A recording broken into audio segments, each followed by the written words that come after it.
Saudações de paz, meus queridos, meus irmãos. Louvado seja o nome de Jesus através das nossas vidas, através da nossa igreja, através da sua palavra, podemos viver e pelo Espírito Santo de Deus sermos orientados. Estamos iniciando essa ocasião tão importante que é a ministração da palavra. Eu quero te convidar a fazer essa oração comigo. Você, sua família, onde você estiver, estejamos juntos agora em oração. Grandioso Deus, Pai, nos recebe agora no momento que nos apresentamos diante de Ti. Somos igrejas, somos o povo eleito, nós somos a nação santa, sacerdócio real, povo de propriedade exclusiva de Deus, e assim nos apresentamos e nos aquietamos diante de Ti, meu Pai. Nos conduz nessa hora em que nós estamos totalmente abertos, prontos, aptos para receber da Tua palavra, Pai. Ministre dos corações e que haja grande diferença no alimento da palavra que vamos estar recebendo, Pai, em nome de Jesus. Amém.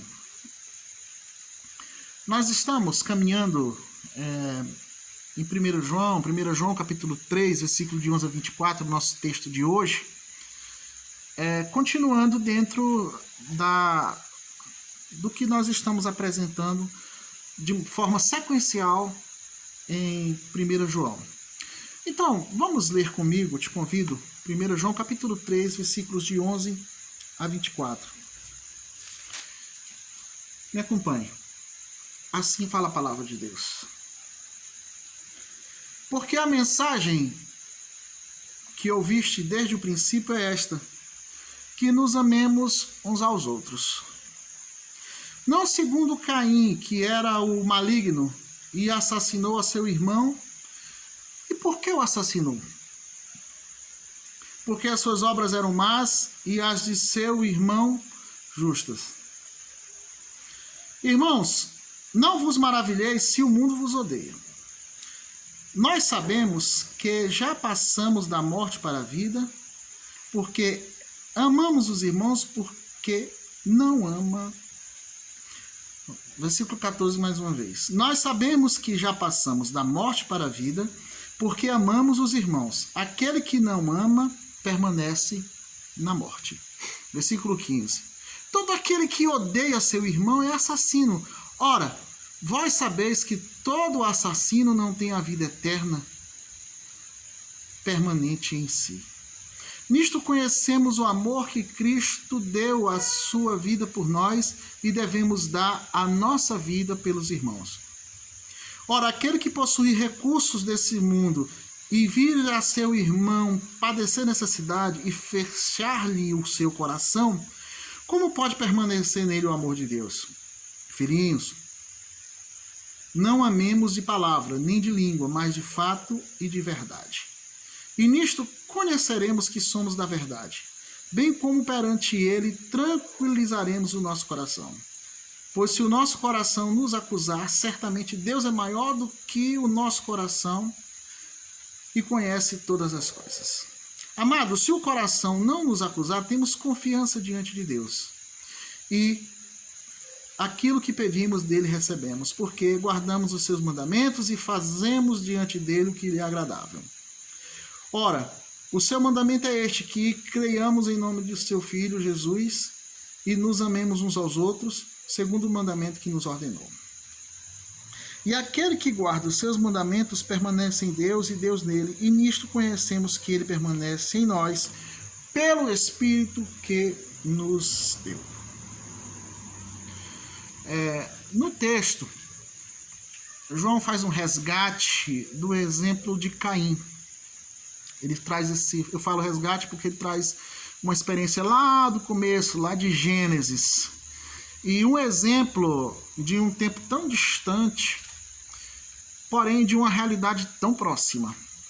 O que Caim fez continua sendo feito, os pensamentos que Caim teve continuam sendo reais, a presunção de Caim ainda existe também, e o mundo jaz no maligno. Então isso não é novidade. É uma novidade, não é novidade, é antigo, permanece. O pecado permanece no mundo. É possível ver nas pessoas, a gente pode fazer essa observação, um olhar que traduz o sentimento de Caim. Eu não sei como era que Caim via, né, nos olhos carnais, quais eram as suas expressões faciais, mas nós sabemos as expressões faciais que as pessoas muitas vezes dispõem de acordo com as suas emoções. Porém, a gente pode se enganar. Eu já vi muitas pessoas boas, mas que pode ter um semblante fechado, que se chama de cara fechada. A pessoa tem a cara fechada. Mas aí você começa a conviver e começa a ver que realmente era apenas uma má impressão. Então, não é por aí. Né? Não é por aí. É necessário que a gente tenha um convívio no que diz respeito a conhecer quais são as intenções das pessoas, muito mais pelo que elas fazem do que pelo que aparenta ser.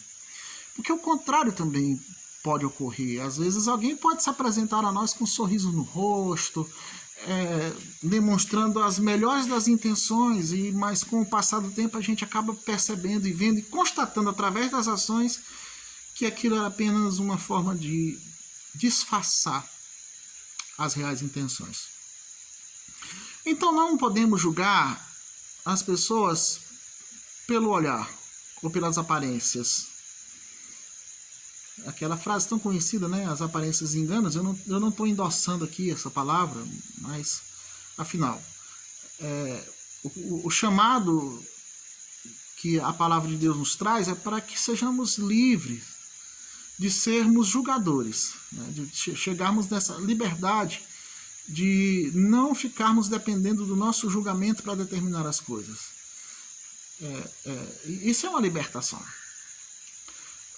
Eu acredito, segundo o que nós estamos vendo e estudando aqui, que a partir do momento que não ficamos usando de atributos ou de percepções para poder dizer quem é aquele ou quem é aquela, sem sequer conhecermos direito, né?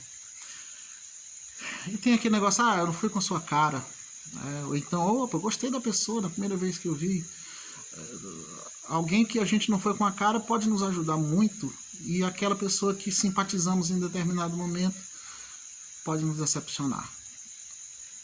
Então, afinal, esse é um texto um tanto desconfortável, meus irmãos, mas nós estamos em sequência e não podemos deixar de pregar a palavra de Deus, porque trata do bem, trata do mal, trata de quem realmente o homem pode ser. O homem ele pode ser bom e o homem pode ser mau. Se nós formos observar, já no começo do texto, que no versículo 16 também, né, a gente lê posteriormente, mas primeiramente eu quero ler versículo 12, quando diz: não segundo Caim, que era maligno, e assassinou seu irmão. E por que assassinou? Porque as suas obras eram más, e a de seus irmãos eram justas. Olha, eu não tenho como não afirmar que existem dois lados, que existem as obras más e as obras que são justas. E partindo desse ponto, mesmo que Caim não demonstrasse na sua fisionomia, mesmo que ele viesse com um sorriso no rosto, mesmo que ele estivesse ali se apresentando como alguém que tinha melhor das intenções, as suas atitudes demonstrariam que as suas obras eram más. E por esse texto tratar disso, trazendo uma narrativa lá de Gênesis e enxertando ele dentro do conceito que João quer colocar, a gente tem um desafio duplo de mostrar a relação de Caim e Abel e ao mesmo tempo colocar em evidência o que João estava querendo dizer. Vocês estão entendendo, meus irmãos? Existem dois textos dentro de um só texto. Existem dois contextos dentro de um texto só. E tudo isso para ajudar o homem a encontrar-se com o seu interior. Tudo isso para nos ajudar a entendermos a nós mesmos. Para o ponto que entendemos a nós mesmos, passemos a entender o próximo também. Esse texto nos ajudará.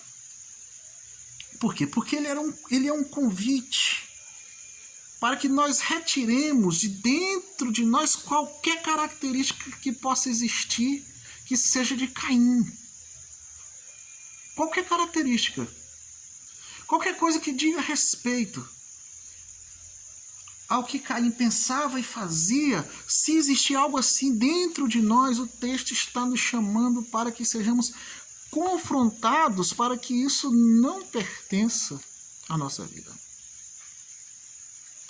Vamos em frente, vamos prestando atenção. Por quê? Porque esse texto ele é cirúrgico. Cirúrgico, pastor? É, porque ele vem cortando, ele vem para tirar, ele vem para retirar aquilo que não serve mais. E quem pode bater no peito e se levantar e dizer, eu sou perfeito, eu não preciso desse texto? Não, todos nós precisamos ser aperfeiçoados. Nós estamos seguindo a sequência em 1 João, meus irmãos, e precisamos continuar mexendo em todas as partes, em todas as áreas do nosso viver. Porque o amor fraternal, ele pode ser vivido tanto com quem é rico ou quanto com aquele que é necessitado. Não existe aqui uma distinção dentro dos status que dizem respeito aos conceitos da vida humana. Não. Isso aqui nós estamos falando de coisas extremamente espirituais. Não aceitar o próximo é um pecado espiritual. Só que é um pecado que pode ser disfarçado. Talvez nem a própria pessoa que tem o ato de rejeitar, porque Caim rejeitou Abel, pode ser percebido. Ao mesmo tempo, ignorar o necessitado é egoísmo, como falamos no versículo 17. Tanto não aceitar o próximo, quanto ignorar o próximo, são pecados espirituais. Versículo 17. Ora, aquele que possuir recursos deste mundo e vira seu irmão padecer necessidade e fechar-lhe o seu coração, como pode permanecer nele o amor de Deus? Como pode permanecer? Eu quero chamar a atenção para a palavra fechar o coração. Por quê? Porque alguém pode contribuir e ajudar com o coração fechado. Não é normal que isso aconteça, mas é possível através de um constrangimento. Acontece muitas vezes, algumas pessoas pedem ajuda e elas, mais por aquele que está pedindo ajuda e não pelo necessitado, ela acaba ajudando. Então o coração contribui de maneira fechada. Lá dentro, lá na frente tem um sorriso, mas lá no fundo, um egoísmo. E nossos sentimentos reais, eles podem ser escondidos, meus irmãos. Podem ser escondidos. Podem haver fingimentos. Não, deixa eu demonstrar aqui realmente o que eu não estou sentindo. É claro que tem aqueles que demonstram o que realmente sentem, só que elas vivem zangadas todo o tempo, vivem todo o tempo aborrecidas, então, não vou fingir. Aí o problema é outro. O problema é estar aborrecido todo o tempo, não necessariamente fingir. Não deixa de ser um problema, sabia? Não deixa de ser um problema. Não deixa de ser alguma coisa que precisa ser tratada. Vamos dizer que Caim não fingisse o desprezo que ele tinha pelo seu irmão. O fato dele não fingir não resolvia o problema. Porque o sentimento ainda estava ali dentro dele. Nossos sentimentos, eles são reais. Fingir ou não, não resolve. O melhor é ter esse autoconfronto, resolver lá dentro de si próprio. A raiva, o rancor, o desprezo, a indiferença frente à necessidade do outro. Não é o que nós demonstramos que precisa ser resolvido. É termos bons motivos para demonstrarmos uma boa realidade. Certo? Eu trabalho o meu coração para que eu não precise fingir. Para que o que eu demonstre seja bom, porque o meu coração é bom, porque a minha vida procura ser como a de Abel, porque as suas obras eram justas. E eu aprendi muito através da generosidade das outras pessoas a meu favor. Através do que eu recebi. Como eu aprendi através daquilo que eu recebi? Muito mais do que aquilo que eu, porventura, dei. E com isso eu aprendi a doar, a dar, mas foi recebendo. Eu passei a querer ser como aqueles que doam. Eu passei a querer ser como aqueles que se entregam, que dão a melhor oferta. Mas isso ainda não é o suficiente, eu não sou perfeito, eu tenho que melhorar muitas coisas. Eu tenho isso como, eu não estou falando para minha glória própria, eu estou dizendo isso como objetivo de melhora constante, precisa melhorar mais e mais isso. A generosidade, ela se aprende no que dá e no que se recebe, né? E eu passei também, meus irmãos, a observar o quanto se faz diferença quando nos propomos a ser participantes da vida daqueles que têm mais necessidade do que daqueles que têm alguma coisa para nos oferecer. Já Caim, ele nem sequer deu, ele nem se alegrou com o que o outro recebeu. Não se alegrar com quem se alegra deve ser algo muito difícil, né? Ver alguém alegre e não conseguir sentir um sentimento, olha só a redundância, né? Sentir um sentimento de compaixão, não, de comunidade, né? Um sentimento comum. Alguém passou no vestibular, que alegria, que coisa boa. Mesmo que meu filho não tenha passado. Fácil, né? Ficar alegre com alguém que passou em algum exame, sendo que o seu filho não passou, né? O filho do vizinho passou, o meu não, mas mesmo assim eu tô alegre. Nossa, isso é libertador, meus irmãos. Ver o outro receber uma coisa que você não conseguiu e mesmo assim se alegrar. E essa autocomparação competitiva que deve ter havido em Caim, e nós estamos dando muita ênfase aqui em Caim, embora o texto fale apenas uma pequena parte, gerou muitas consequências, porque Abel, ele recebeu de Deus a aprovação, e Caim foi reprovado, ele não conseguiu se alegrar com quem estava alegre. Existem ações que não são boas para nenhuma das partes. E isso é uma das coisas mais tristes da vida. É quando alguém não consegue se alegrar com quem se alegra e de alguma maneira procura destruir a alegria daquele que conseguiu algo. E foi isso que Caim fez. Ele não conseguiu lidar com a felicidade do outro. Então, os dois perderam. Ele perdeu porque passou a ser um homicida, perseguido, e o seu irmão perdeu a vida. Ninguém age mal sem antes pensar mal. Essa é uma das grandes coisas que a gente tira de dentro daqui do texto. As obras de Caim, elas eram más. E as de Abel eram justas. Mas tudo passa pelo pensamento. Se os pensamentos e os sentimentos são bons, nós seremos justos. Nós podemos cometer erros. Pessoas que pensam bem podem errar, mas não há dolo, não há intenção, né? E a morte de Abel nasceu dentro de Caim, primeiro. Nasceu dentro do pensamento, do sentimento. E não ser como Caim, começa lá dentro. não ser como Caim começa lá dentro. E ser como Abel também começa dentro de nós. Nós não precisamos matar alguém para sermos como Caim. É chocante o que eu estou falando aqui. Não, ninguém precisa ser um assassino para ter o mesmo sentimento que Caim teve. Basta pensar como ele pensou. Basta ter as mesmas intenções que ele pensou. E o pecado, ele não apenas tem sua consumação no ato. Não, os homens pensam e ao tempo que pensam, pecam também. E porque é a vontade. O bom é que muitos não tenham a coragem de Caim e que suas ações fiquem apenas nos pensamentos maus mesmo, né?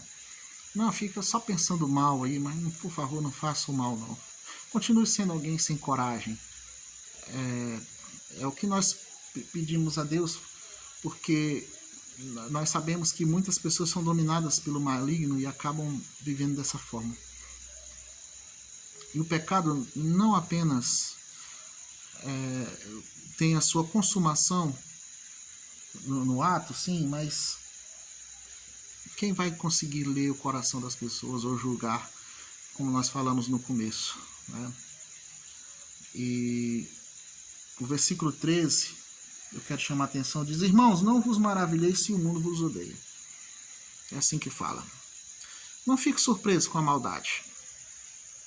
Não fique surpreso com quem age ou pensa como Caim. E quando a gente está pregando aqui, a gente fala muito da questão maléfica, né? De quem fez o mal, e pouco se fala de Abel. A gente tem essa tendência de evidenciar aquilo que não... ou seja, é como a notícia de jornal. A notícia, quando ela é trágica, ela chama mais a atenção. Eu achei interessante essas notícias agora do Covid, que diz que mais pessoas jovens estão morrendo. É claro, os mais idosos estão sendo vacinados. Eles não dão a notícia, geralmente não se dá a notícia: olha, a população de faixa etária mais velha está com menos óbito. Não, os mais jovens têm aumentado o percentual de morte. É para poder enfatizar melhor pelo lado negativo das coisas. E o mundo está cheio de sentimentos assim, de comunicações que são feitas dessa maneira. E o que o texto está dizendo é para que nós não fiquemos surpresos. Não, e vamos fazer o quê? Fazer o que Abel fez, ter a nossa obra justa. Assim como a ação de Caim demonstrou morte, a nossa bondade demonstra vida, como a de Abel. Foi. A sua obra demonstrou vida, se compararmos com Jesus, que nos trouxe vida em abundância. Vamos demonstrar, meus irmãos, que estamos em Deus. Se tem uma coisa que precisamos evidenciar dentro dessa mensagem, é isso. Vamos demonstrar que estamos em Deus. É um grande aprendizado que existe aqui. Está aqui no versículo de número 24. Vamos ler aqui comigo. E aquele que guarda os seus mandamentos permanece em Deus, e Deus nele. E nisto conhecemos que ele permanece em nós pelo Espírito que nos deu. Por fim, pode-se ter uma vida no estilo de Caim ou de Abel. O estilo de Caim era entender a vida do outro mais do que a própria vida. Se preocupar muito mais com o que o outro fez ou esteve ou conseguiu ser do que com o que a própria pessoa está desenvolvendo. Porque ao tempo que Caim se debatia, Abel fazia o melhor sacrifício. Abel não estava preocupado com o sacrifício de Caim. Mas Caim estava preocupado com o sacrifício de Abel, a ponto de se incomodar com a maneira que ele servia a Deus. Já a vida de Abel nos leva a uma consciência tranquila. Eu confesso aos irmãos que eu fiquei refrigerado. A palavra é essa, né? Refrigerado. Parece que ele estava dentro de uma geladeira. Não, eu fiquei eu senti o refrigério, eu senti uma paz maravilhosa quando eu me deparei com esse versículo 19 e 20. Porque mesmo sofrendo perseguições, nós devemos insistir em entregar o melhor que nós temos.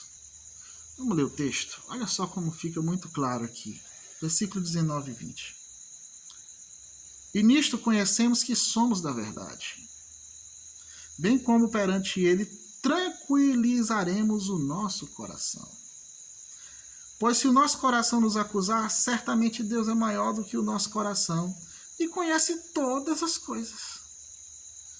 Então, meus irmãos, como é que nós conhecemos que somos da verdade? Permanecendo em Deus.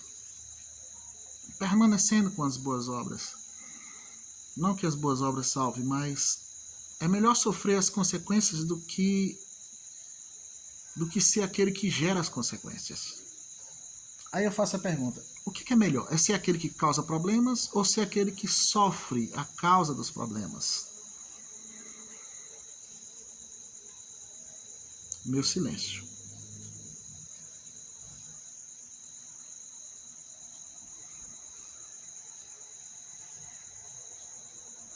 É melhor ser obediente e sofrer ou ser o que causa os problemas? Ou que aquele que causa as consequências? Porque Abel saiu de cena depois que foi morto, mas a história de Caim continuou. A palavra do texto é permanecer fiel no que Deus nos ensinou. Santo Pai, nos transforma, Pai. Nos aperfeiçoa. Tira de nós todo e qualquer sentimento que seja de Caim, de rivalidade, de disputa, de querer ter razão, de querer forçar situações, ou de alguma maneira evidenciar a vontade própria, a ponto de anular o próximo, ou quem é o outro. Então, meu Pai, que haja transformação em todos nós, Pai. Porque essas coisas que nós oramos dizem respeito a nós que somos pecadores. Então retira, Pai. Retira qualquer presunção. E para isso nós te pedimos por arrependimento. É necessário se arrepender para que isso aconteça. Que cada um se derrame diante do Senhor, cada um de nós, em arrependimento pelas suas falhas, em nome de Jesus. Amém. Que o Senhor nos abençoe, meus amados irmãos, e que a palavra continue nos transformando em nome de Jesus. Amém.